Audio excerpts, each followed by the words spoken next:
अस्सलाम वालेकुम नाज़रीन, प्रोग्राम सवाल के साथ मैं हूं आपका मेज़बान एहसन ज़िया। नाज़रीन, ये जो हकीकत है रोज़े रोशन की तरह अयां हो चुकी है कि जो मौजूदा बजट है इसमें गरीब के लिए कुछ नहीं है। लाख हुकूमत कहे लेकिन हकायक ये हैं कि 1,500 अरब रुपए के नए टैक्सेस लगा दिए गए हैं।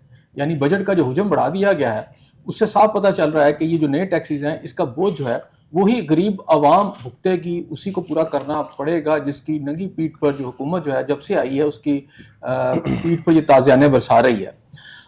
इस बजट के साथ जो एक्सपर्ट्स हैं वो ये कहते हैं कि अगला साल पाकिस्तान का बहुत मुश्किल तरीन साल होगा और पाकिस्तान की मीशत के लिए बहुत ज़्यादा भारी साल होगा। क्या वाकई ऐसा होगा और हुकूमत जो है जो बड़ी नवीद सुना रही है कि ये बड़ा अच्छा बजट है, इसी तरह है?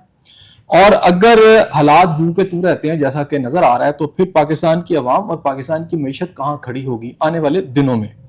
इसके साथ जो दूसरा अहम मौजू वो है ये कि बड़ी ताखीर के बाद बार बिल आखिर ये कहा जा रहा है कि MOU जो है वो अमेरिका और ईरान के दरमियान जो है सीज फायर के हवाले से होने जा रहा है। जिनेवा के अंदर जुमे वाले दिन तारीख रखी गई है कि जनाब इस दिन इसके ऊपर साइनिंग जो है मुकम्मल तौर पर हो जाएगी। लेकिन सवाल यहाँ ये पैदा होता है कि इसमें सबसे बड़ा फैक्टर इसराइल है। आज इसराइल के एक वजीर जो कि उनकी सिक्योरिटी के भी अहम जिम्मेदारी को संभाल रहे हैं, उनका बड़ा सख्त बयान आया गौरियन का कि उन्होंने ये कहा कि जनाब वो सीखपा तो हैं ही लेकिन उन्होंने कहा कि ये बहुत गलत मायदा है, हम इसे कबूल नहीं करते और जो इलाके हमने कब्जे में लिए हुए हैं लबनान के वो जो है वो खाली नहीं करेंगे। क्या ईरान इसको तस्लीम कर लेगा और क्या इसराइल जो है किसी मौके के ऊपर भी मजीद कोई जो सीज फायर है उसकी खिलाफ वर्जी नहीं करेगा? ये एक सबसे बड़ा सवाल है और अगर वो करेगा तो फिर ये मायदा कहाँ खड़ा होगा? हमारे यहाँ शादियाने तो जो है बजाए जा रहे हैं लेकिन सबसे बड़ा फैक्टर फिर इसराइल है, इसराइल है, इसराइल है। वो कहाँ खड़ा है और वो क्या करेगा ये किसी को नहीं पता। इसी पर बात करेंगे और आज मेरे साथ शरीक गुफ्तगू इस मौजू पर बात करने के लिए इकबाल शाहिद साहब सीनियर तजियाकार हैं। मिडल ईस्ट और पाकिस्तान के हालात पर इनकी बड़ी अमीक निगाह है।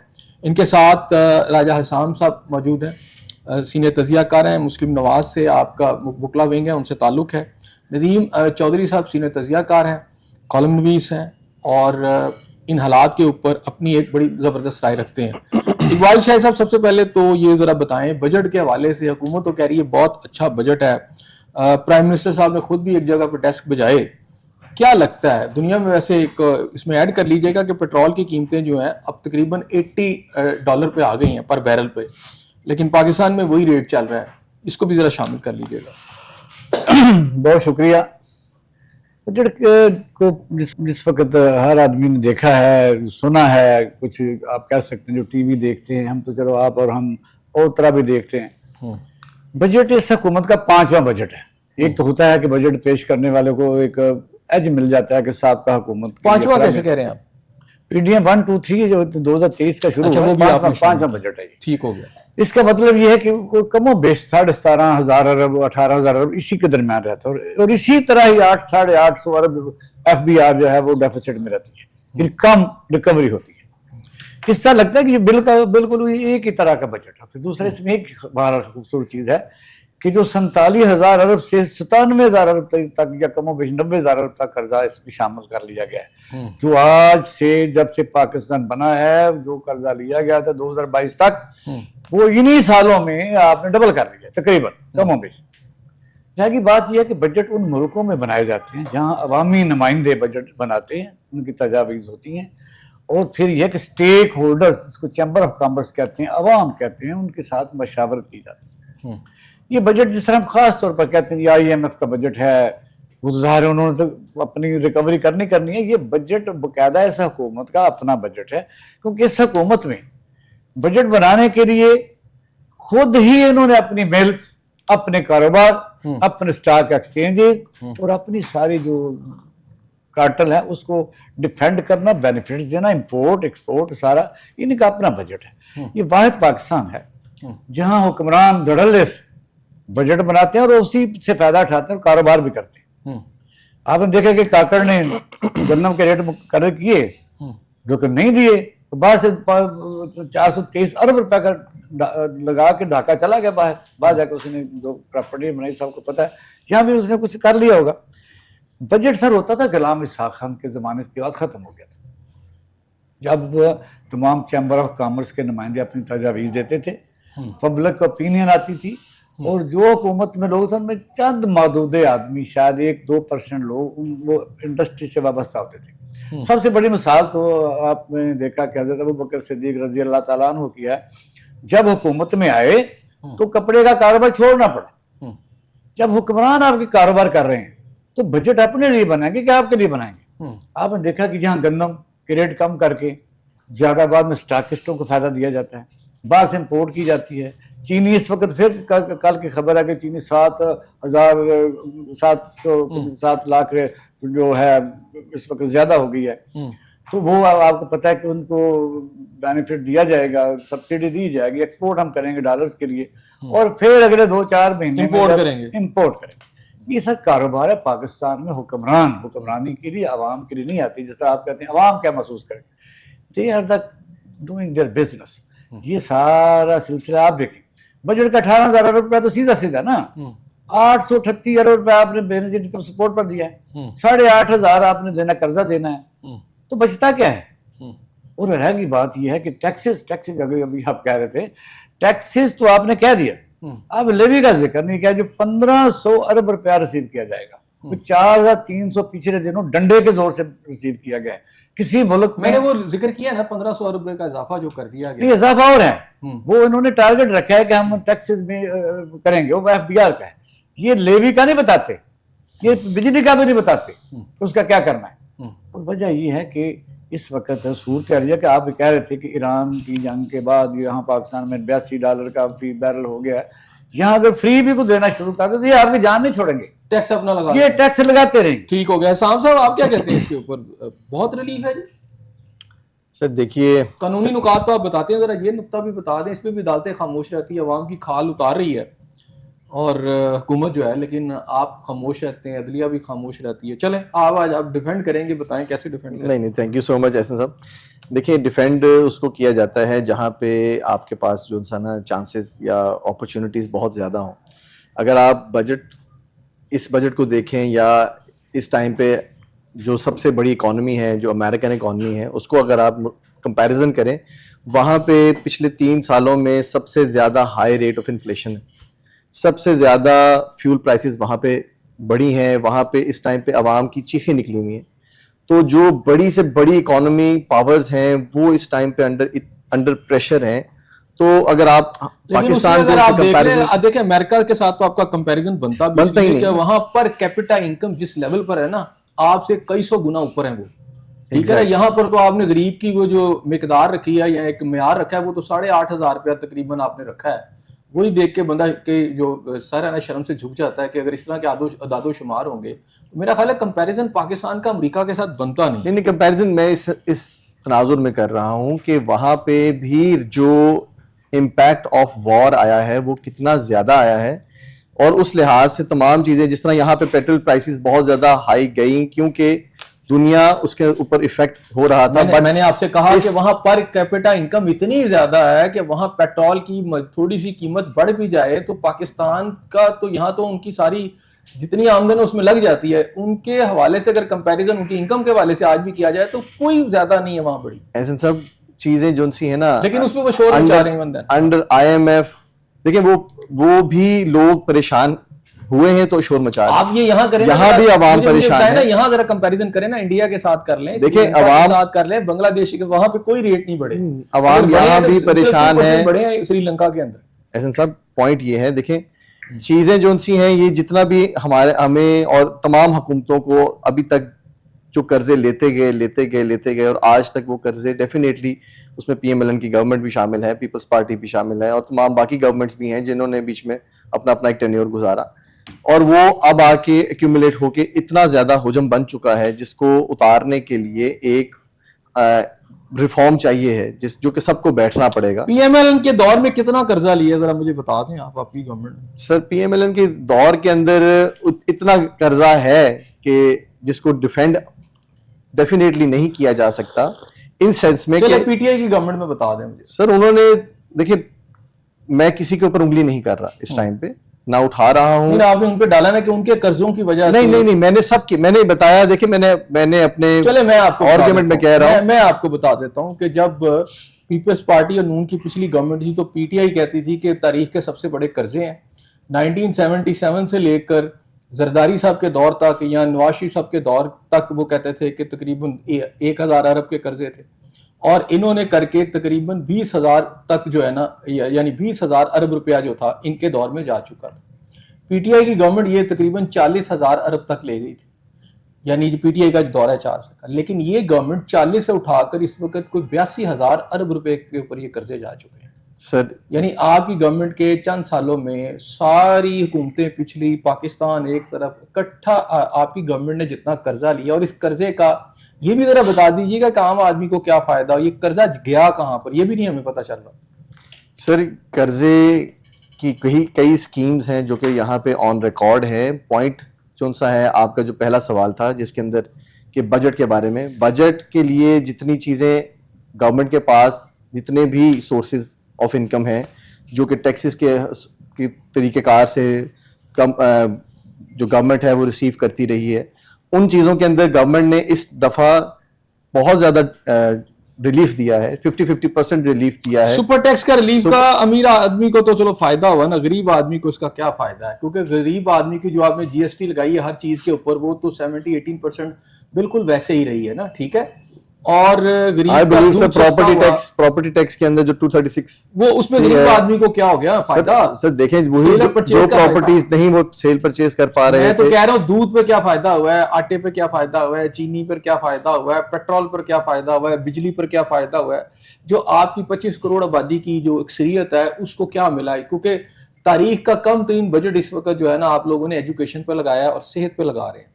वो देख के इंसान शर्म से सर झुक जाता है कि इस गवर्नमेंट की प्रायोरिटी में ना गरीब की तालीम है और ना गरीब का जो सेहत है। जी बताएं। नहीं सर, गवर्नमेंट की जो प्रायोरिटी है इन तमाम चीज़ों में है ऐसी, ये बिल्कुल जो सा है ना एक ऐसा आर्गुमेंट है जिसके ऊपर तमाम गवर्नमेंट के प्रोजेक्ट्स अभी भी लॉन्च हुए हैं और जिसको जो कि आया है, हर चीज़ सामने है। हाँ, ये बजट के अंदर क्योंकि प्राइसेस बहुत ज़्यादा हाई ऑलरेडी जा चुकी हुई थी वॉर की वजह से, अब आगे बजट को किस तरह से मैनेज करना था, जिसके अंदर काफ़ी चीज़ें रिलीफ दी गई हैं। जो सैलरीड क्लास है उसको रिलीफ दिया गया है, उसके टैक्स नेट को बढ़ा दिया गया है, टैक्स स्लैब्स को बढ़ा दिया गया है ताकि उनकी टैक्स रेट्स जो से हैं वो कम हो।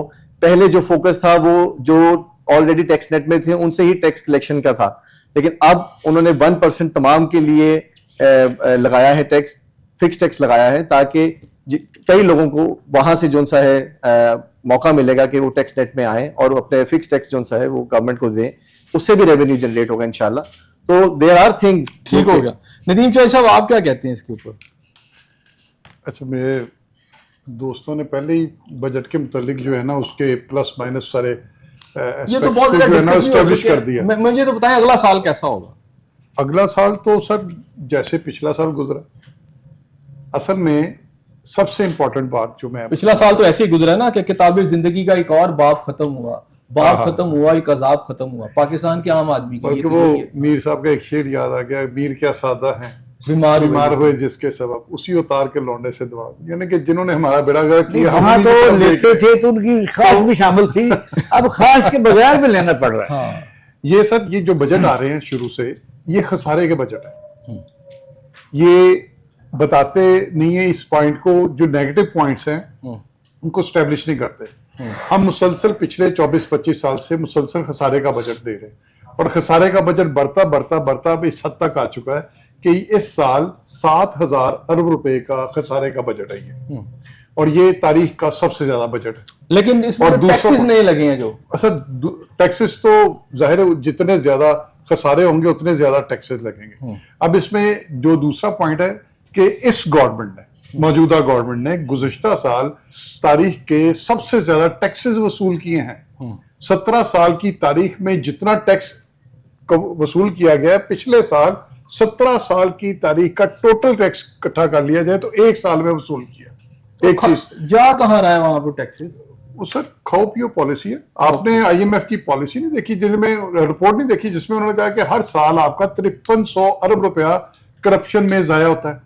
और इससे ज्यादा जो बदकिस्मती की बात है वो ये है कि आपको पता है कि एक, आप अंदाजा कर ले, मैं आपको छोटी सी फिगर बताता हूं, 2017 से 2025 तक वो बिजली जो हमने इस्तेमाल ही नहीं की, उसकी अदायगी में 40 अरब डॉलर आपने हरामखोरों को दिए।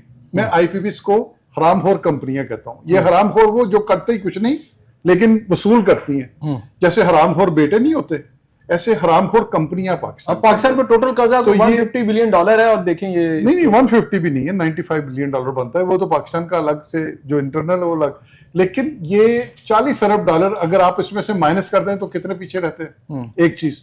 दूसरी चीज ये है कि आप सूद की मद में आपका 18,771 अरब का ये बजट है, इसमें से आपने 8,000 अरब रुपया तो सूद की अदायगी में देना है।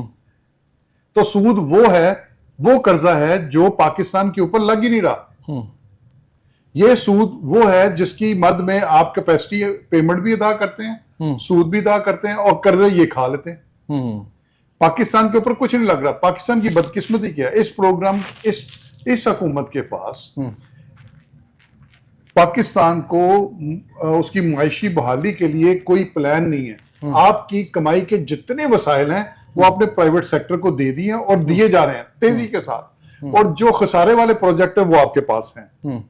तो इसका ये मतलब है कि आपने कमाई के तमाम दरवाजे बंद कर दिए हैं और आप डिपेंडेंट हो गए हैं सिर्फ कर्जों के ऊपर। आईएमएफ से इस दफा आपने 25वें प्रोग्राम में जाके आपने कर्जे लिए, अगले साल 26वें प्रोग्राम में दाखिल हो जाएंगे। इन 25 आईएमएफ को आप 25 बार गए हैं, इसमें से एक बार गई है पीटीआई, और 24 बार वो या तो ये सियासतदान गए या इनको लाने वाले गए, डिक्टेटर्स।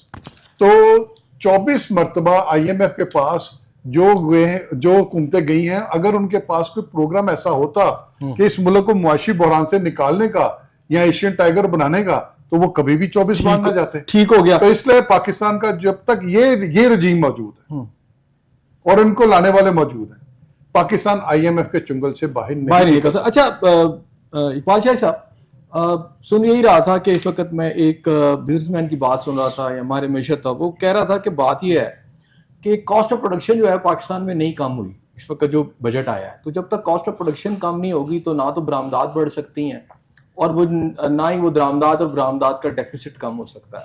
और फिर ये है कि आपने अगर कोई चीज़ यहाँ इंडस्ट्री की इम्प्रूवमेंट के लिए, तो फिर भी आपको मशीनरी बाहर से लाना पड़ेगी। तो ये एक ऐसा विशेष सर्कल है जिसमें हम फंस गए हैं, और वो बार बार इंडिकेट कर रहे हैं कि बस ये लास्ट ईयर है, अगला साल पाकिस्तान में बहुत बदहाली का साल है। अच्छा, आप कहते हैं फंस गए, हमें फंसा दिया गया है। मुस्लिम जाहिर है जब फंसेंगे हम कंज्यूमर कंट्री बन गए। इसकी मैं एक दो चीज़ें आपको बताता हूँ कि जिस तरह अभी इन्होंने फरमाया कि 18,000 अरब का ये बजट, तो जिसको मिज़ानिया कहते हैं, ये प्रपोज्ड है, मुजव्वज़ा है, यानी ये नहीं है कि कोई इनकम आ गई है। ये है कि इतना शायद हमें रिकवरी होगी, जो डेफिसिट है, जो रिकवरी नहीं होनी वो तो इसमें मैंने डाली नहीं। अगर ये सारी भी हो जाती तो फिर भी मुझे बताइए कि सर 8,000 वो बेनजीर और 8,000 जो कर्जों पर सूद है, उसके बाद एजुकेशन हेल्थ पर भी आपने इंटरव्यू में बता दिया है, इसके नुकसान क्या हुए, इसके एहसन जाज साहब अब हैरान रहेंगे। 1,000 अरब रुपए की तो पेंशन है सिर्फ, जिसमें 8,000 अरब से तो अस्करी इदारे की है, और बाकी कोई 2,000 से ऊपर पूरी दुनिया में होती है। मैं कहता हूँ ये 8,000 अरब से ऊपर चली गई, हाईलाइट ज्यादा करते मैं हैं। ये कह रहा हूँ कि पेंशनें अगर आपके एक अस्करी इदारे की पेंशन जो है वो 8,000 अरब से जायद चली गई है। 8,800 सर सॉरी 800 उस पर बड़ी दफा एक तजवीज आई है, लेकिन उनको करना चाहता 3 पेंशनें भी ले रहे हैं, 200 से ज्यादा तो मेरा गवर्नमेंट मुलाजिमीन की पेंशन है, 3 पेंशनें भी ले रहे हैं कुछ लोग। अच्छा, अब ये है कि इसका जो बजट के बाद करना चाहिए था जो नहीं किया। मुझे बताइएगा एजुकेशन को कितने पैसे हैं जी, और हेल्थ को कितने पैसे? 2.6 है मेरा ख्याल, इतने उन्होंने रखे हैं। कुछ 551 अरब रुपया तालीम का बजट, जी वो 850 रुपए आपके बेनजीर इनकम सपोर्ट में, यानी कि कौम को भिखारी बनाने के लिए वो ज्यादा है, और वो 850 वो तो बहुत ज्यादा है। 850 इसलिए है क्योंकि उसमें करप्शन होती है, खांचे मारे जाते हैं। जी बताएं। अच्छा, अब ये है कि आप देखें कि ये इस और ये 5.2 है अपनी हुकूमत बचाने के लिए, अपनी हुकूमत बचाने के लिए, और पीपल पार्टी ने अपने वोटर को मुस्तकिल एक बैगर बनाने के लिए ये शराइत रखी कि बेनजीर जो सपोर्ट प्रोग्राम है वो हम इसको बंद नहीं करने देंगे। 8.5 लाख पिछले दौर में नादरा ने निकाला था जेल, यानी फेक किस्म के लोग जो रसीद कर रहे थे, तो बड़े बड़े हैवी वेट शामिल थे। अच्छा, इस गवर्नमेंट को अगर कुछ आवाम का ख्याल होता, जैसे काटेज इंडस्ट्री होती है, आपको पता है कहाँ से कर्जा लेती है? लोकल बैंकों से, यानी कमर्शियल बैंक होते हैं। ये वाहिद हुकूमत है जो इंटरनेशनल बैंकों से भी कर्जा ले चुकी है। इंटरनेशनल कई किस्म के जो ऐसे अदारे हैं जो सरमायाकारी करते हैं, उनसे भी ले चुकी है। हिसाब ये साहब बड़ा ने- खास बात है। जी जी, एक मिनट, ये पाकिस्तान के लोकल बैंकों से भी कर्जा ले चुके हैं, क्योंकि उसके नुकसान क्या है मैं ये 1 मिनट में बताता हूँ। पहले होता ये था कि बैंक अपनी 60% जो उनके पास डिपॉजिट होते थे वो स्मॉल एंड मीडियम इंडस्ट्री के लिए, आप मैं और दूसरे लोग, छोटे मोटे, कोई कटलरी बनाने वाला, कोई कुछ करने वाला, उससे रोजगारी भी, बेरोजगारी भी कम होती थी और आदमी का रोजगार भी उसमें आता था। वो आपने सिफर कर दिए। अब आप देखें कि उनको कर्जा अगर आपने करना ही था तो लोकल बैंकों को कर्जा आप वापस करें ताकि वो दे सकें। इससे नुकसान क्या? अच्छा, मुझे ये बाद में आऊंगा नुकसानात की तरफ। ये हिसाम साहब ने जो बात की है कि जनाब पिछली हुकूमतों ने मिलकर जो कर्जा लिया था, एक तो वो मसाइल है इस हुकूमत को डील करना पड़ रहा है, ये किस हद तक इनकी जो लॉजिक है या जो इनका पॉइंट ऑफ व्यू है वो ठीक है? देखो, उन्होंने अपनी पार्टी की बात करनी है। ये आज का तो जमाना डाटा का है, बड़ी बड़ी मोटी किताबें पढ़ने नहीं पड़ती। अभी आप गूगल निकालने के इन्होंने कितना लिया, जो 80 साल में नहीं लिया इस हुकूमत ने, अपने टर्नओवर में ले लिया। अमेरिका के साथ कंपैरिजन ये कर रहे थे। कंपैरिजन उसका तो आपका जो 8,000 उन्होंने बताया है कि पाकिस्तान में वो आदमी गरीब नहीं गिना जाएगा जिसकी 8,300 तनख्वाह होगी, यानी वो कितना तेल डलवाएगा? 20 लीटर। 20 लीटर तेल जो खरीद सकता है वो गरीब नहीं, और वो मोटरसाइकिल वाला वो खाए पिए नहीं। ठीक हो गया। तो खैर इनकी अपनी बातें हैं। एक फिगर है, अब मैं ये भी चाहूंगा बताएं, ये 8,000 रुपए वाली क्या वाकई गरीब के लिए ये म्यार ठीक है? क्योंकि ये जो गवर्नमेंट थी, जब इमरान खान साहब की गवर्नमेंट थी, तो उस वक्त ये कहते थे कि जी 30,000 रुपए पे उन्होंने रखा हुआ था उस वक्त, जी गरीब की जो मिनिमम जो तनख्वाह है या जो भी है, तो वो कहते थे ये 30,000 जी बहुत कम है। अपना उन्होंने 8,000 रुपये रख लिए। देखिए, मैं इकबाल शाही साहब की एक बात से बहुत बड़ा सहमत हूँ कि ये अभी एक प्रपोज्ड जो है ना, इसके अंदर कई चीज़ें हैं जो कि मे भी बेहतर भी हों। मैं नेगेटिव साइड की बात नहीं करता, लेकिन इसमें और भी बेहतरी हो सकती है, जो कि अगर आप सब्सिडी के तनाजुर में देखें तो 191 अरब रुपए रखे गए हैं। वो भी अवाम के लिए सब्सिडी है, वो किसी पर्सनल के लिए नहीं है। फिर मेरे भाई ने ये बताया कि सबसे ज़्यादा टैक्स जो सा है वो 17 साल की जो सी तवील जो सी है, वो उसका जो सबसे ज़्यादा टैक्स है वो इस गवर्नमेंट ने ही कलेक्ट किया हुआ है। तो पॉइंट ये डेफिनेटली है कि एक बजट आया है, उस बजट के ऊपर हेल्दी डिस्कशन भी ज़रूरी है, और डेफिनेटली आवाम जो सा है वो पिस रही है, नजर भी आता है। देखिए, नजर आ रहा है, और उसके फैक्ट्स बेतहाशा हैं, फैक्ट्स एंड फिगर्स, सारा डाटा ऑन रिकॉर्ड है। चीजों को हम जो है ना पॉजिटिव एंगल से ही आगे लेके चलना चाहते हैं। हम पॉजिटिव एंगल क्या है? देखिए, चीजें जो सी हैं यहाँ पे भी हम चाहते हैं कि जिस तरह सी पैक आया है, इस तरह के कुछ ऐसे प्रोजेक्ट्स आए जिससे पाकिस्तान के अंदर जॉब्स क्रिएट हों, कंपनीज जो सी हैं वो पाकिस्तान की तरफ आए। जैसे पाकिस्तान का नाम इस वॉर के अंदर बहुत ऊपर गया है, पाकिस्तान का पासपोर्ट जो सा है उसकी बहुत वर्थ हुई है। तो चीजें जो सी हैं वो इवेंचुअली बेहतरी की तरफ जाती हुई नजर आ रही हैं। अच्छा, मुझे ये बताएं कि आपने नौजवानों की बात की, नौकरियां क्रिएट हो ना, तो इस वक्त ये तकरीबन 14-15 करोड़ आपके 30 साल से कम उम्र के नौजवान है जो आपकी बताया जा रहा है। अब इनके लिए, नौजवानों के लिए जो रखा है बजट, उसमें तकरीबन ये मैं सुन रहा था, एक पार्लियामेंटेरियन कह रही थी कि जनाब ये 32 रुपये बनता है अगर आप किया जाए, तो 32 रुपये तो एक समोसा भी नहीं आता।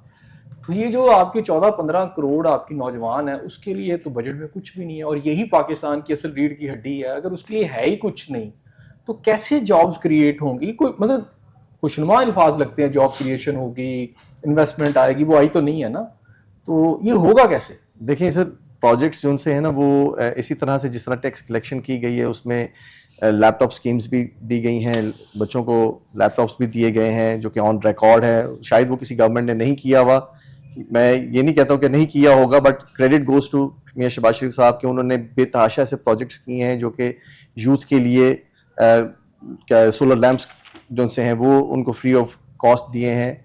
इस तरह एजुकेशन के लिए उन्होंने जो सा है डेफिनेटली इस दफ़ा जो नेक्स्ट बजट आप देख रहे हैं, बट प्रीवियसली अगर आप उसको कंपैरिजन करेंगे तो जो स्कूल बनाए हैं, स्कूल्स के लिए बजट्स रख के उनको ऊपर इम्प्लीमेंट भी किया गया है। तो व्हाट आई बिलीव कि अगर वंस जो चीज़ें जो सी हैं वो सेटल डाउन होती हैं, ये जो वॉर की चीज़ें हैं ये इम्पैक्ट्स ख़त्म होते हैं, कुछ पेट्रोल प्राइसेस नीचे आती हैं, तो जो कि अभी 4 रुपए कम भी किया है, और आई बिलीव कि इससे ज्यादा और कमी होगी इन कमिंग फ्यू वीक्स, क्योंकि जैसे ये जुमे को फ्राइडे को ये सिग्नेचर होता है, एग्रीमेंट साइन होता है ईरान का और अमेरिका का, तो इसके बाद कई चीजें जो सी हैं वो अच्छा चल साहब, आपको लगता है जैसे ये हिसाम साहब कह रहे इतनी खुशनुमा बातें हो सकती हैं, क्योंकि अभी जो पहले इस बजट से पहले ही बात हो रही थी कि तकरीबन 10 बिलियन डॉलर जो है इन्होंने पेट्रोल की मद में IMF को यकीन दहानी कराई है कि हम ये 1930 यानी 2030 तक लेकर देंगे, 30 तक लेके देंगे, और यानी इसका मतलब ये हुआ कि 2000 अरब रुपया जो है ये सालाना ये लगाएंगे ना, ऐसे ही। तो अब ये 2000 अरब रुपया अगर बजट देखें तो आपको लगता है कि वो लगा दिए उन्होंने टैक्सेस ना। अच्छा मेरे तो ये जो रिलीफ कह रहे हैं कि अगर कीमतें इंटरनेशनल कम होती हैं तब भी मिलेगा इसका फायदा कोई? ज्ञानी साहब जो है ना वो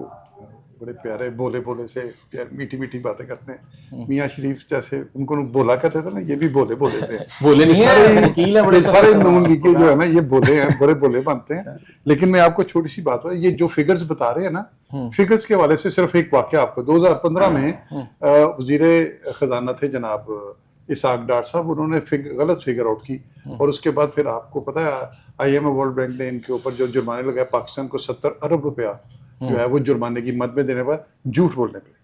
ये झूठ बहुत बोलते हैं। 70 रुपया दिया झूठ बोलने 70 अरब रुपया जुर्माना आपके ऊपर हुआ और आपने जुर्माना अदा किया। मैं वही बताऊं, ये बहुत झूठ बोलते हैं। और ये वही इसाक डार साहब हैं जिन्होंने नैब की कस्टडी में मुशर्रफ दौर के अंदर एक इतराफ़े जुर्म किया था कि मैं नवाज शरीफ की और उनकी फैमिली के लिए मनी लॉन्ड्रिंग करता रहा, और ये तमाम मीडिया के अंदर ये शाया हो चुका है। यानी कि रजिस्टर्ड ये डॉक्यूमेंट है कस्टडी वो कानून मानता नहीं है ना। सर फेक वो जो मर्जी उसको बाद में कह लें, लेकिन उन्होंने अगर आप पर्सनल उनके साथ पर्सनल है उनके साथ तो आप कह सकते हैं कि वो भाई नून लीग की हुकूमत जब भी आती है ना, गरीब के पेट में लात बहुत जोर से मारते हैं और उनका उल्टा सीधा वो बेड़ा गर्क ही कर देते। अभी जो अभी आप जो बात कर रहे थे ना, उन्होंने कहा जितनी पासपोर्ट की बात की, आप अभी भी गूगल कर लें, पाकिस्तान दुनिया का वर्स्ट स्ट्रीम पासपोर्ट है। पाकिस्तान से नीचे कौन से मुल्क है? शाम, इराक और अफगानिस्तान। अभी भी इस वक्त, और ग्लोबल इंडेक्स के मुताबिक पाकिस्तान ला कानूनियत और करप्शन में दुनिया का नंबर 1 मुल्क बन गया।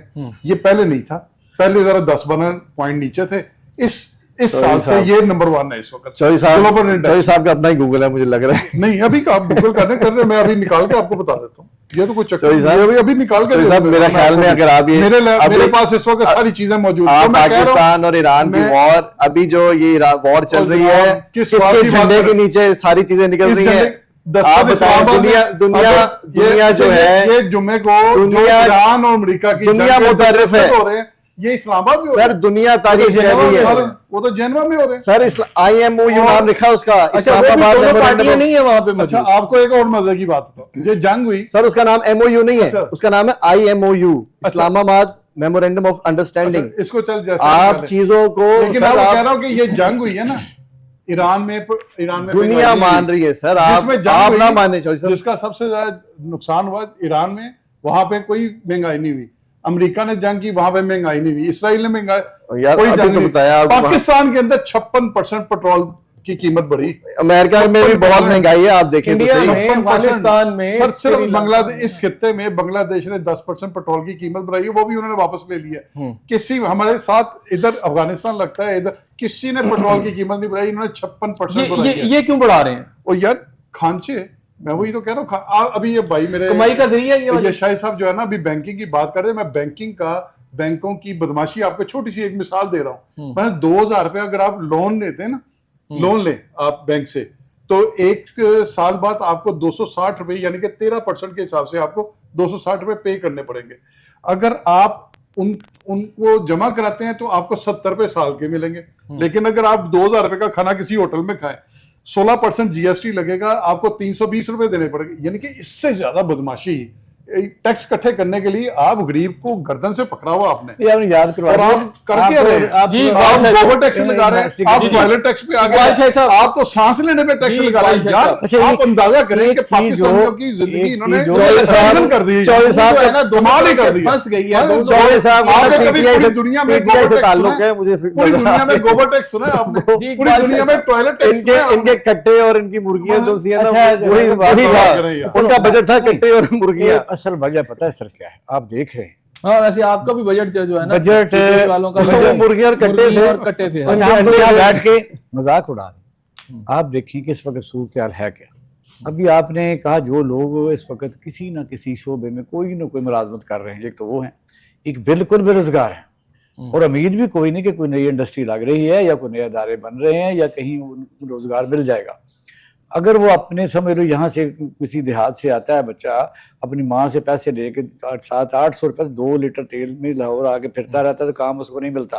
अच्छा, इसमें थोड़ा जो ऐड कर लगा- दीजिएगा, ये जो मिनिमम तनख्वाह 47,000 गालबन इन्होंने रखी है, हाँ, ये कितनी की पाकिस्तान में ये इम्प्लीमेंट है? ये 1% भी नहीं होती। मुझे आपको भी पता, मुझे पता है, देते कुछ नहीं, नहीं। सर, ये इस वक्त labor मैं pocket सरकारी है, इदारों की बात बता 50% देता हूँ, जहाँ लाहौर में जो सरकारी इदारों के सिक्योरिटी में लोग बैठे हुए हैं, बैंकों के आगे बैठे हुए हैं, उनसे पूछेंगे सिक्योरिटी एजेंसीज किसकी हैं, उनसे कटौती 47 होगी, उनको 18,000 रुपए मिलेगा, ये सबको पता है। नहीं, यानी सर, 18,000 सर, आज भी labor लोग law के तहत, मुलाजिम सर, हैं। मिलती कोई है, लेबर सर, लॉ नहीं मिलती है। सर, 100% मिलता सर है ही नहीं ना, मैं सर, लेबर को मैं बड़ा implement जानता हूं। कराता रहता हूं, मैं सर, लेबर को I आप am केस telling करते you, होंगे सर। ना, इस वक्त लेबर अफसर की हिम्मत नहीं है किसी की जगह वो जा सके। नहीं वजह सर, सर फूड अथॉरिटी इस टाइम पे इतनी ज्यादा एक्टिव है कि आई कैन एश्योर यू के तो आप अपने किसी ने गिनवाते रहे ना, हम तो नहीं, सर। एतराज करेंगे ना, आप हुकूमत है तो बात कर लेना। नॉट एट ऑल सर, ये मैं आपको हम ये पूछना चाहते हैं, सूरत हाल है इस वक्त, आप जो कभी जाएं, जो कभी बजट आता है तो हर हेड उसमें रखे जाते हैं पैसे। हमने टूरिज्म को प्रमोट करना है, जहां से हम फंड जनरेट होगा, ऐसी चीजें होती है ना। इस साल में टूरिज्म का पट्टा बैठ गया है, क्योंकि आप जाके देख लें तकरीबन 2000 से ज्यादा मरी में होटल हैं, और वहां पिछले हफ्ते में खुद विजिट करके आया हूँ, शाम के टाइम 200-250 बंदा बेचारा फिर रहा है। मरी जाने के लिए 30-40 हजार का पेट्रोल कौन खर्च करेगा जी बच्चों को साथ लेके, मैं बताइए। मेरा ख्याल है हमने तमाम का इंडस्ट्री जो सलूक है वो अपने तमाम इंडस्ट्री को सर, पट्टा बिठा दिया। जो करते हैं वो भी मेरा टेक्सटाइल ख्याल है इंडस्ट्री सलूक की थी बात है। सर, बात तो करनी नहीं, सर, सर। आप बेशक आप शायद नहीं, तेल नहीं खरीदते, नहीं, नहीं। दूसरों के लिए तेल नहीं खरीदते, नहीं सर, क्यों नहीं नहीं आपको चीज खरीदते खरीदना नहीं, गोश्त पड़ता नहीं है, सर, खरीदते, मसला है सर। आप होटल में रोटी नहीं खाते सर, वो तो क्यों मरी तो वाले लोग सर, मरी वालों का नमक अपना सलूक बड़ा छिड़कते हैं। बुरा है, सर। वजह यार नमक तो ना छिड़के ना, आपको हो सकता है बड़ा पैसा हो। हमने सर देखा है इसमें दो चीजें आ रही हैं, एक तो यह है कि तो जनरल बात होगी ना, आवाम के लिए कुछ नहीं है। मुझे बताइए ज़राअत के लिए क्या है, साथ आप ज़राअत को प्रमोट कैसे करेंगे? मैंने तो आज सुना कि $10 बिलियन का ज़राअत का जितना भी माल है वो हम इंपोर्ट कर रहे हैं हर साल। जाहिर है यहाँ के ज़रूरी मुल्क होने के पिछले आपने आलू की फसल को बकायदा हल चलाए, प्याज को हल चलाए, और गंदम किसी ने खरीदी नहीं थी पिछले साल, और इस वक्त चावल का रेट कौन सा था? वजह ये कि ज़राअत पेशा 60% लोग हैं, यहाँ रोजगार है। ठीक हो तो गया। इस बजट में हिसाम कोई पैसा साहब, नहीं है। हिसाम साहब मुझे ये बताएं, अगला साल आपके ख्याल में अच्छा होगा तो कैसे अच्छा होगा? सर आई बिलीव, देखिए फैक्ट्स और फिगर को थोड़े से बताएं ताकि हमें यकीन तो आए। सर, गवर्नमेंट की जो स्पेकुलेशंस हैं कि अगर चीज़ें जो सी हैं सेटल डाउन होती हैं तो दे माइट बी एक मिनी बजट जो सा है वो दोबारा से लाया जाए, जिसके अंदर कुछ चीज़ें जो सी हैं यानी मिनी बजट भी आएगा। There is a possibility sir कि अगर चीज़ें जो सी हैं वो जिस तरह से स्पेकुलेट की जा रही हैं, चीज़ें सेटल डाउन हो जाती हैं, और अगर खुदा ना खास्ता सेटल डाउन ना हुई तो उस एंगल से भी देखिए गवर्नमेंट ने तो फिर अपने जो से हैं तमाम चीज़ों को रन करना अच्छा है। हिसाम साहब, माजी के जितने भी मिनी बजट आए हैं उसमें टैक्सेस में इंक्रीज होता है सर मैं आपको कम नहीं उसी होते। एंगल से बता रहा हूं कि देयर इज अ पॉसिबिलिटी कि हम तो यही सोच रहे हैं कि चीजें जो सी हैं वो सेटल डाउन हो जाएंगी। उधर से ट्वीट्स होते हैं, पता चलता है कि वॉर खत्म हो रही है, फिर वॉर शुरू हो जाती है। तो अब चीजें जो सी हैं वो सेटल डाउन हो चुकी हैं 98-99%, सिर्फ उसको इम्प्लीमेंट करना बाकी रह गया है। और उस एंगल से अगर देखा जाए तो आई बिलीव कि गवर्नमेंट के जो से तरीकेकार हैं, जो जिस तरह से वो इम्प्लीमेंट करना चाहती है, चीजें बेहतरी की तरफ आएंगी इंशाल्लाह। अच्छा ये बताएं, 80 रुपीज पर बैरल हो चुका है और 82 रुपए जो दो ब्रिटेन का और जो ऑयल है सर अभी ऑयल उसमें कमी होगी, ऑयल की डेफिनेटली कीमतों में कितनी को हो जाएगी? सर आई बिलीव कि जो पहले अब 80 रेट पे वापस था आ गया, वापस आ जाना चाहिए उस पे रेट पे वापस ये आएगा फॉर श्योर। ये जो ओरिजिनल रेट पहले Yes, चल sir. रहा था गवर्नमेंट का, ठीक Exactly. हो गया। चौधरी साहब, मेरा ख्याल है काफ़ी बातें हो चुकी हैं, ज़रा थोड़ा सा वो अमेरिका और ईरान की डील की भी बात कर लें, क्या कहते हैं? चल, ये मईशत की बातें सुन के तो वैसे ही दिल जो है वो उदास दुखी हो जाता है। अच्छा। और मैंने फिर वही बात कहा, ये गा गे गी गू वाली बातें कर रहे हैं जो कि पॉसिबल ही नहीं है, क्योंकि ये मैंने पहले ही बता दी, ये खसारे का बजट है, अभी ये खसारे में जाएंगे, फिर ये मिनी बजट लेके आएंगे, अभी ये टैक्सेस और लगाएंगे। आप अंदाजा कर लें कि आज से 4 साल पहले 160 रुपए से 170 रुपए के दरमियान LNG थी, इस वक्त 650 रुपए की बिक रही है, 650 रुपए की, जो गरीब का चूल्हा सरकारी जिससे रेट चलता है। 300 बताया हुआ है। सरकारी रेट 450 के करीब अच्छा। ले गए, लेकिन उससे 200 रुपए ज्यादा ऊपर बिकती है, आ- मार्केट में नहीं मिलती है। और ये मार्केट में क्यों नहीं मिलती, क्यों नहीं बंदे गिरफ्तार होते? एक कोई बंदा किसी को ट्विटर कर देता है ना, उसको घर से वीगो डाला उठा दे जाता है। लेकिन अगर 200 रुपए LNG आपके धड़ाधड़ बिक रही है और पिछले 4 सालों से बिक रही है, 200 रुपए महंगी बिक रही है, कानून इंप्लीमेंट करते ही नहीं। क्यों कानून इसलिए इंप्लीमेंट नहीं करता कि ये अशराफिया और खुद हुकूमत के लोग LNG के कारोबार में मुलव्वस हैं। आपको पता है ना, कतरी ये LNG वहीं से आती है, और एक जहाज अभी तक नहीं रुका और इसकी कीमत जो है वो 200 रुपए ऊपर तक चली गई। खैर ये तो अलग अलग बातें हैं, क्योंकि ये फाइनेंशियली करप्शन जो है ना, ये नून लीग का ये खासा है इसमें। चलें अब मुझे अब आ जाते हैं उस तरफ जी। जो अभी बात कर रहे हैं, जनेवा में ये क्यों हो रहा है सर? जनेवा में जाके ये दस्तखत क्यों करने जा रहे हैं? पहले तो एक चीज को ये समझना एक तो ये जरूरी कहा जा रहा है कि दोनों पार्टियां मौजूद नहीं होंगी और ये इलेक्ट्रॉनिक किस्म की कोई नहीं साइनिंग वो है। सारे वो ट्रम्प ने कह दिया, JD वैंस जो है वो वहां पे जाएंगे। और दूसरा ये है कि उन्होंने ये भी कह दिया कि ये इसलिए जा रहे हैं जनेवा के अंदर ताकि यूरोप को एतमाद में लिया जाए। ये ईरान की डिमांड थी। ईरान के डिप्टी स्पीकर ने आज से 1 हफ्ते पहले कहा था कि पाकिस्तान के ऊपर उन्होंने अदम एतमाद किया था और पाकिस्तान को अमेरिका की बी टीम कहा था, जिसके बाद ये जो है ना ये हमारे मोहसिन नकवी साहब गए एक मैसेज लेके कि जनाब आप जो भी कहना ना आप हमें फोन पे कह दिया करें, इस तरह से ना किया करें। तो ये चीजें जो है ना अंडर द टेबल ये सारी चीजें चल रही हैं। दूसरी बात ये है कि आपके जो इस जंग के अंदर जो मुतालबात उन्होंने रखे हुए उसमें उनकी ट्रेड ओपन हो रही है, पाबंदियां खत्म हो रही है ईरान के ऊपर, और ईरान को खजाना भी मिलने जा रहा है। ईरान अपना हड़बस खोल देगा, उसके ऊपर टूल टैक्स नहीं लगेगा। ये शराइत ऑलमोस्ट तय हो रही है, लेकिन अभी भी आज भी वजारत खारजा के जो तर्जमान है बकाई साहब, उन्होंने आज प्रेस कॉन्फ्रेंस करके उन्होंने बताया कि अभी कुछ चीज़ें अंडर डिस्कशन है, मुशावरत अभी जारी है, कुछ पॉइंट्स अभी फाइनल हो रहे हैं, अभी हुए नहीं है। और उन्होंने ये कहा कि हम स्टेक होल्डर्स के साथ अभी मीटिंग कर रहे हैं, मुलाकातें कर रहे हैं, उनको एतमाद में लेंगे। लेकिन उन्होंने जो सबसे बड़ी शर्त रखी है वो ये रखी है कि लिबनान के ऊपर जंगबंदी होगी। अगर लिबनान की जंगबंदी नहीं होगी तो ये मुआदा हो सकता है एंड टाइम पे भी ना हो। नहीं, जंग के अंदर तो अगर हम देखें लबनान की जो है उसके अंदर तो उन्होंने कब्जा कर लिया, इजराइल ने को 30% जी कल फिर उन्होंने बमबारी की है, वो तो छोड़ने को तैयार नहीं तो है। वो अगर छोड़ने को तैयार नहीं है तो ये मामला खटाई में पड़ सकता है। लेकिन सबसे ज्यादा जो इंपॉर्टेंट बात है, इस वक्त अमेरिका अपने यूरोपियन अलाइज को रजामंद करने के लिए उल्टा सीधा हो रहा है। ट्रम्प साहब ये जंग मुकम्मल तौर पर हार चुके हुए हैं और वो इस जंग में सिर्फ आप अपने यूरोपियन अलाइज को बचाना चाहते हैं। ठीक हो गया। तो ये लंदन, इकबाल शाह साहब, लंदन पेरिस और बर्लिन, इन तीनों को एतमाद में लेने के लिए जेनेवा के अंदर ये जा रहे हैं। ठीक हो गया। और ताकि ये इनके साथ जब इकबाल शाह साहब ये बताइएगा कि इजरायली जो है इस वक्त वजीर जो है उनके बड़े ताकतवर वजीर हैं गौरियन, उन्होंने बड़ा इस पर सीखपा भी हैं और इजराइल का जो करैक्टर है इस सारी डील में वो कहीं नजर नहीं आ रहा और उसने कब्जा भी किया, वो छोड़ेगा भी नहीं, वो कहता है लबनान हम नहीं छोड़ेंगे।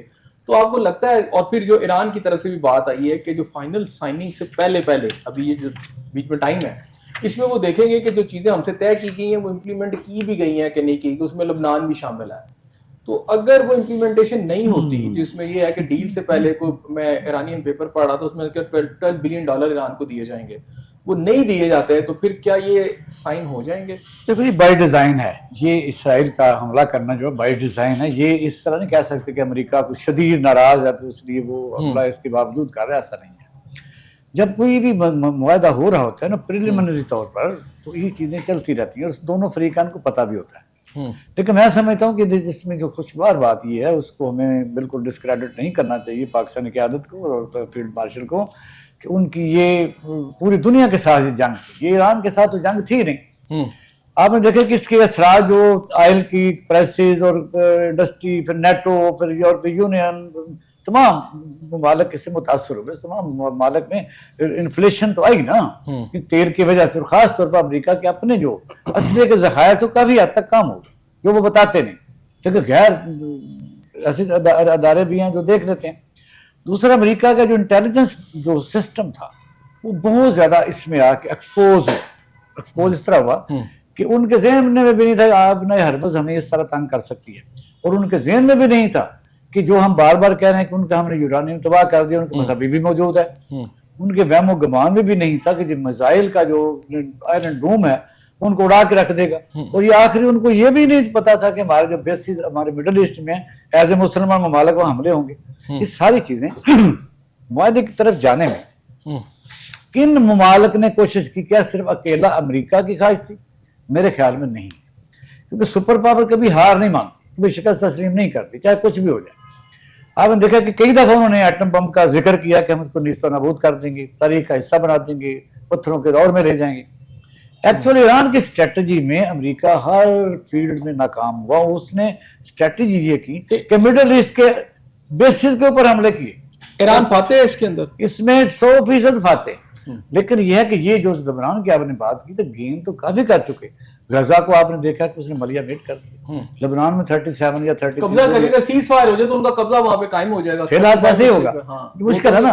नहीं, दरमियान में भी अभी भी गैर जानबदार जो हल्के हैं, जो डिफेंस एनालिस्ट हैं, इस जंग को खत्म नहीं कर रहे। ये प्रिलिमिनरी कोशिश है कि कुछ परसेंट, जैसे आपने हरमुज ये खोलेंगे और जो समुद्री नाका है वो अमेरिका खोल देगा। ठीक है इहसान साहब, आप क्या कहते हैं इसमें? इसराइल जो है वो आज भी धमकियां दे रहा है, और इसराइल जो है लेबनान पर कोई 30-35% उसने उसमें कब्जा भी किया हुआ है, और अब वो छोड़ेगा भी। वो कह रहे हैं कि हम नहीं छोड़ेंगे इस एरिया। तो यानी एक आज़ाद मुल्क का एक हिस्सा कब्जे में करके इसराइल तो फिर समझे ना और बड़ा हो गया ना, और साथ ही सीज फायर भी हो गया। ईरान उस पर अब अटैक भी नहीं कर सकेगा जवाब में। लेबनान भी उसको मिल गया। पहले इसराइल इतना सा था, गजा भी मिल गया, लेबनान भी मिल गया, और ईरान ने सीज फायर भी कर दिया। इसमें तो उन्हीं की जीत है फिर। सर, इसराइल, जैसे एक बादशाही साहब ने भी फरमाया कि इसराइल जो सा है वो इनिशिएटर था डे 1 से 28 फरवरी से आज तक उसी की एक एक्शन चलते रहे, और अमेरिकन को उसने, अब इसराइल एज ए टीम आया और अमेरिकन उसके अंदर एज अ बी टीम आए। बट समहाउ अब जब आके चीजें जब सेटल डाउन हो रही हैं और पाकिस्तान का उसके अंदर एक वाहिद रोल नजर आ रहा है कि पाकिस्तान के अंदर शहबाज शरीफ साहब ने उसको जब ट्वीट किया है कि भी अब ये चीजें जो सी हैं वो 98-99% डील डन हो चुकी है, जिसमें लेबनान जो सा है वो एक ऐसा पॉइंट है। वैसे पॉइंट्स तो आप अगले देखेंगे, कमिंग 4 डेज में देखेंगे कि जो एग्रीमेंट अभी साइन अभी होना है उसके ऊपर कुछ बैठकें होनी है, उससे कुछ सिटिंग्स होनी है और उनके ऊपर डिस्कशन होनी है, और तमाम पॉइंट्स जितने भी रखे गए हैं उनको सेपरेट रखा गया। किसी को किसी के साथ ऐसे नहीं मिलाया गया कि किसी की वजह से कोई पॉइंट रुक जाए। तो व्हाट आई बिलीव के अमेरिकन जो से हैं वो इस चीज को, जिस तरह अमेरिकन ने, ट्रंप ने नेतन्याहू के बारे में ये कहा है कि वो पागल इंसान है, वो उसको टाइमिंग का नहीं पता, उसके बारे में बेतहाशा बुराइयां की हैं। तो नजर यही आता है कि अमेरिकन जो से हैं वो क्योंकि इस तरह से कॉर्नर हुए हैं कि वो चाहते थे कि किसी तरीके से यहां से निकल जाएं। और पाकिस्तान ने, शहबाज शरीफ साहब ने, फील्ड मार्शल साहब ने जिस तरह से इसके अंदर काविशें की हैं, जिनको जलन हो रही है उनको जलन हो रही है। वो पीटीआई वाले वो कहते हैं पता नहीं कैसे इनको ये इज्जत मिल गई, बट पाकिस्तान ने, पूरी दुनिया मुतारिफ है कि किस तरह से पाकिस्तान की क़यादत ने इसके अंदर बहुत विजडम के साथ चीज़ों को सेटल डाउन करवाने के लिए ईरान के साथ और अमेरिका के साथ बीच में डायलॉग्स करवाए हैं, कितनी सिटिंग्स करवाई हैं। लेकिन आई बिलीव इसराइल जो लेबनान के ऊपर कब्जा किए हुए है वो उसको रिट्रीट करना पड़ेगा, अदरवाइज चीजें जो सी हैं वो शायद इस पॉइंट के ऊपर आके थोड़ा सा डिले का और शिकार हो। जी नदीम चौधरी साहब रिट्रीट कर लेगा, क्योंकि सबसे बड़ा जो इशू मुझे नजर आ रहा है कि ग्रेटर इजराइल का जो नक्शा है उसके अंदर लेबनान भी इजराइल का हिस्सा है, शाम भी इजराइल का हिस्सा है, ईरान भी, ये सारा कुछ है। लेकिन अगर 30-40% जो है लेबनान उसके पास रह जाता है और अभी ईरान सुलह कर लेता है, तो उसको तो कामयाबी है इसराइल को इसके अंदर, और क्या वो खामोश रहेगा इस डील के ऊपर? अच्छा, आप इसको पार्शली तो कह सकते हैं, लेकिन इसराइल की कामयाबी किसी भी सूरत में नहीं। एक इस ये अगर एग्रीमेंट हो उसको जाता है, इतना बड़ा हिस्सा मिल गया, उसके पास है, उसकी फौजें वहां खड़ी हैं और कब्जे में ले लिया उसने, लेकिन ये इस तरह से नहीं ना रिट्रीट है हो जाएगा। सर। जिस तरह से ये सिलसिले चल रहे थे उसको एक दफा तो रुकना पड़ेगा ना।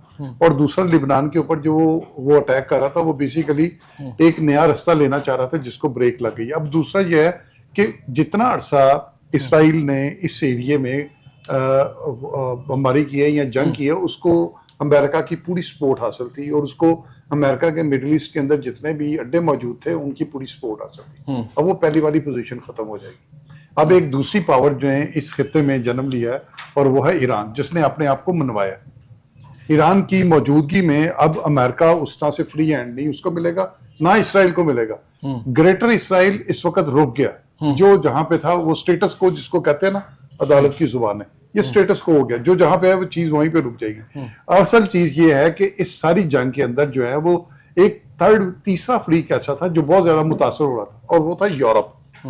और अमेरिका की सुपरमेसी जो है वो इस वक्त इस खित्ते में तो मिडिल ईस्ट पे खत्म तो हो गई है, वो यूरोप में नहीं चाहता कि मेरी वहां पे खत्म हो, इसलिए ये दस्तखत वहां पे जाके हो रहे हैं। लेकिन अगर इस दस्तखत के बाद ट्रेड शुरू हो जाती है ईरान की, और ईरान जैसे ही ट्रेड शुरू करता है, ईरान के ऊपर पाबंदियां खत्म हो जाती हैं, ईरान के 235 अरब डॉलर जो फ्रीज हुए हैं वो उसको किस्तों में मिलने शुरू हो जाते हैं। जैसे यूएई ने 3 अरब डॉलर उनके ओपन किए जो उनको मिल गए हैं, तो इसी तरह ईरान जो है वो इस एरिया में अब उसकी थानेदारी ज्यादा चलेगी। और मेरा ख्याल है कि आने वाले वक्तों में जो नई पॉकेट्स बन रही हैं, अगर पाकिस्तान इन हालात के अंदर अपने आप को, अपनी खारजा पॉलिसी को, अपने स्टेटस को अगर तवाजन कायम नहीं करेगा तो पाकिस्तान की पोजीशन बहुत। अच्छा, फिर मैं आ जाऊंगा, इजराइल ने जो इलाका कब्जे में लिया है स्टेटस को में, वो फिर अपने पास ही रखेगा लबनान का? हमेशा ऐसे इलाके जो है ना वो उस पे यूएनओ और दूसरे ममालिक का मिलके, जैसे वो नेटो की फोर्सेस आ जाती हैं और उस ऐसे नहीं, आजाद इलाका था कुछ अरसा कबल, अभी ज्यादा अरसा नहीं हुआ लबनान का, जबरदस्ती कब्जा कर लिया, उसे तो विड्रॉ करना चाहिए ना वहां से। तो यही होगा, वो नेटो फोर्सेस के पास या इस तरह की जो जंग बंदी है उसके बाद फिर ऐसी कुवतें आगे आ जाती हैं। अच्छा, कितने परसेंट चांस है कि इजराइल जो है खामोश अब रहेगा और कोई अटैक? लेकिन इसराइल वहां पे अब नई बादियां नहीं बना सकेगा, ये बात ज़हन में रखें। इस जंग के दौरान पिछले 3 महीनों के अंदर जिनके पास डुअल नेशनलिटी थी, 1 मिलियन से ज्यादा इसराइली अपना मुल्क छोड़ के बाहर की दुनिया में चले गए हैं। मुझे एक और उनकी तादाद मैं ये इससे जानना ज्यादा चाह रहा हूं कि कितने परसेंट इसको आप श्योरिटी से कह सकते हैं कि इजराइल इस सारे पीरियड के दौरान, जबकि साइन नहीं होते या साइन हो भी जाते हैं, तो वो इस मुआहदे को मानेगा और ईरान पर या लबनान पर या कोई नई आगे जारियत नहीं शुरू करेगा? सर, जैसे वार की एक स्ट्रेटेजी, नई सफबंदियां होंगी, नई पॉकेट्स बनेंगी। अब इस जंगबंदी के दौरान नई पॉकेट्स बनेंगी, नए पावर ग्रुप वजूद में आएंगे, नई सफबंदियां होंगी। इसराइल ने अगर ग्रेटर इसराइल बनना है तो वो उसके लिए तैयारी करेगा, ईरान उसको रोकने के लिए अपनी तैयारी करेगा, नए ब्लॉक्स बनेंगे जैसे रशिया, चाइना, ईरान, और भी है कि ये सारे ब्लॉक्स बनेंगे, ये सफबंदियां होंगी। अभी कल की बात है, शायद ईरान अमेरिका का पसंदीदा था, वही ईरान था जी। मतलब ये जरूरी नहीं है कि क्योंकि जब से ये मजहबी क़यादत आई है, अयतुल्लाह ख़मीनी आए थे, तो वो काफी लंबा अरसा गुजर गया। दोनों ममालिक ने ये देख लिया है, दोनों असेस भी कर लिया, और अंदर भी अगर कुछ भी ना कहा जाए तो अंदर उस तरह की जो मजहबी किस्म की पाबंदियां कह सकते हैं, आहिस्ता आहिस्ता एक ग्रुप की आवाज तो बनती रही है, अभी तक तो उसको दबा दिया गया। मुझे ये लग रहा है कि आइंदा जिस तरह अभी आपने कहा कि नई बनेगी, ईरान के अंदर भी बनेगी, ईरान किसी ना किसी टाइम के ऊपर मिडल ईस्ट से ओपन अप होगा, आप ये समझ रहे हैं। अच्छा इस्लाम साहब, आप इसमें थोड़ा सा, बिल्कुल चूंकि मेरे पास वक्त कम है तो जरा बोल दीजिए। सर, मेरा ख्याल है कि नई सफबंदियां कई जगह हो चुकी हैं।